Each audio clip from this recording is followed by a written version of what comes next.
access is everything, right? It's like having a VIP ticket to Bob Marley's life. And when you have that, you're going into rooms that other people can't get into.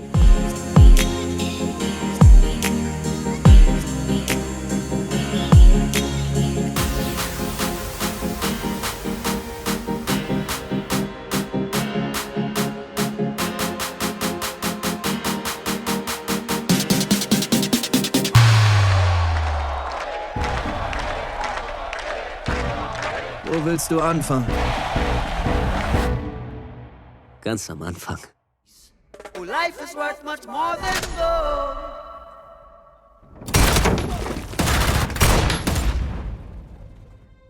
Bob, wir haben versucht, dich und deine Frau zu ermorden. Und jetzt willst du nach Jamaika zurückkehren, um ein Friedenskonzert zu geben. Hast du keine Angst um dein Leben? How did you approach Bob Marley's biography? Yeah, first it was, through the music, right? It was making sure that we had secured the rights, what music was going to go into the film. And then it was, trying to assemble the right writing team to help, crack the structure of the film. What part of Bob's life were we going to depict? Because obviously there's so much story to tell and we only have 2 or 3 hours.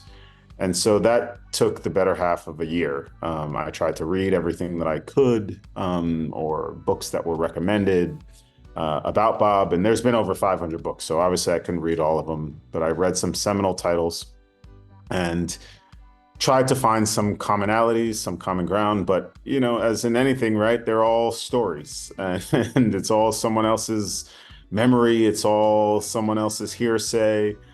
And so how do I take kind of the common denominators of those books and the stories of some of the family members and close, family friends, and try to map out what I think is a version of the truth.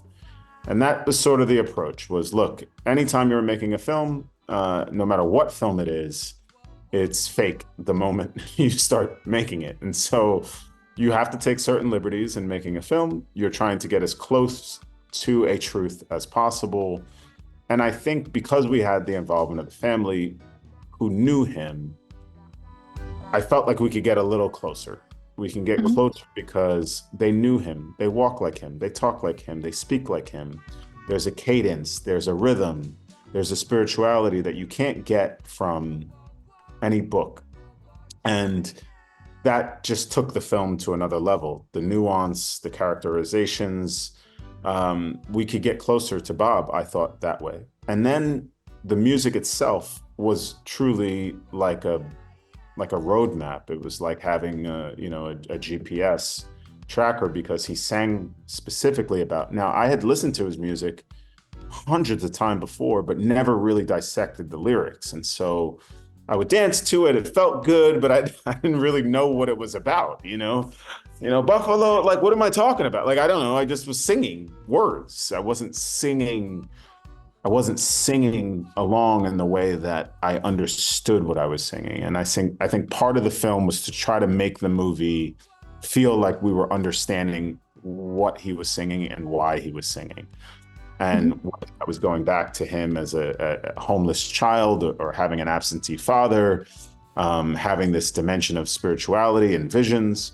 How do we capture that cinematically to bring his music a little bit closer to the audience? And that was the approach. Perfect. That was a long answer, but I have a few questions about what you said. So you said that a lot of family members were included or had an impact on the film. Why was it so important for you to have these people in the film? Do you think that made the film even more realistic? 1,000%. I mean, access is everything, right? It's like having a VIP ticket to Bob Marley's life. And when you have that, you're going into rooms that other people can't get into. And that's exactly what you get by having access to the family. Now, there are some rooms you might not want to go into. Oh, let me close that door. But ultimately, the family was amazing, and having that access was tremendous for the film, not only myself as the director, but the actors, our crew. We were able to know what Bob's room looked like and felt like, and some of the details and characterizations that you can't make it up. And again, I think, yes, it through osmosis, by virtue of being surrounded by Marleys, it was amazing. You really you felt Bob's spirit. And I think when you watch a movie, all you care about is that you had an emotional reaction to the film, that you cared about something, you cared about the journey. And I think we care about Kingsley in this movie because of the journey that he went on. And I think that was a huge part because of the family support, the gift of Bob's music that we had as the backbone of the film, and the cast that we surrounded Kingsley by. Okay, and you focus quite a lot of at the end of his life. Why do you think, or why did you chose to portray the last years of Bob Marley's life? Well, 76 to 78, 1976 to 1978 was such a period of time of rich musical creation. So Bob essentially goes from being just a musician to a global superstar. And we kind of chronicled that particular period of his life. And so you see him go into exile after an assassination attempt on his life from the country that he's from and loves. So that would change anybody's life. That's probably the most significant moment in Bob's life outside of being born, was like the moment they try to kill him. Because at that point, who am I in the world? If I don't belong here, where do I belong? Who am I? You have to question yourself and your existence when you experience a near-death moment like that. And what did Bob do? He went to London and created Exodus, which is the album that most people know him by. And of course, there's fanatics out there that know every album and can go to Survival and go to all the other albums, Catch a Fire. But that particular album was what made him a global superstar. And it just felt like a rich period of time in his life. That's what put him on the map. It's what put reggae on the map in a way that hadn't been done before. And his music and his message got out there. And so it just felt like that was the moment that encapsulated everything that came before it, everything that came after it, before he gets really sick. So Bob didn't have a lot of time, and he knew it. He knew that. And what did he do with his time was give it to us. He turned it into music so that other people could enjoy it and share the message of Jah. And I don't know, he's one of one. One of one to be able to do it. Incredible. Look, not a perfect person. He was a human being. He had flaws like everybody else. But the gift that he gave us was important to capture. And I think Kingsley, Lashana, and the rest of the cast did it brilliantly. Yes, you just said Kingsley played Bob Marley. How did you choose him as the lead actor? Was it I tried to play the role, but I just wasn't quite as attractive as Kingsley. And we looked everywhere. We looked everywhere. We just looked everywhere. And fortunately for us, in the 11th hour, Kingsley's tape came in. And, Kingsley has short hair. He's not Jamaican. So I'm looking at this tape thinking, man, there's something here. There's something special about this guy. He has you leaning in. I mean, that's what you want when you're watching a movie. You want to say, oh, let me get my popcorn, right? You want to just be immersed. And he had that presence. And it's hard to describe, but any coach player situation, that's what you're looking for. You're looking for enough and saying, okay, I hope that if I can get my hands on this kid, so to speak, that I can develop this player into something great. I can support him with something great. And so I think he had enough in that tape to show that he was capable, willing, and able. And those three things you need to be great. Because if he doesn't submit a tape, he could just be great and no one sees him.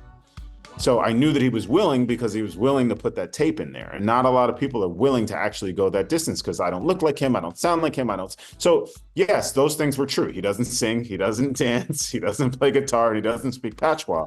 But those things you can learn. And he knew that he can learn them. Otherwise, you don't submit the tape.